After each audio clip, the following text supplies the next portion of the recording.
Mix the butter at room temperature with powdered sugar until smooth. Add the egg and vanilla, and mix well with a hand mixer.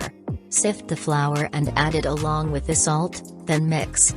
Add the almond powder and mix until a uniform dough forms.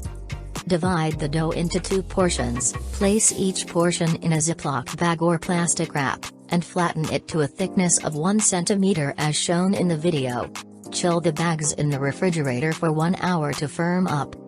After this time, remove the dough from the refrigerator, open the bags, and use a cutter to trim the edges to make it smooth and even.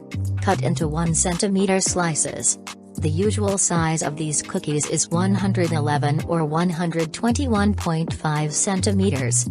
After cutting, place the cookies on a parchment-lined baking tray and refrigerate for 10 minutes to firm up.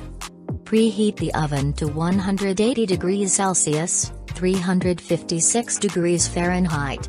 Bake the cookies for 15 minutes.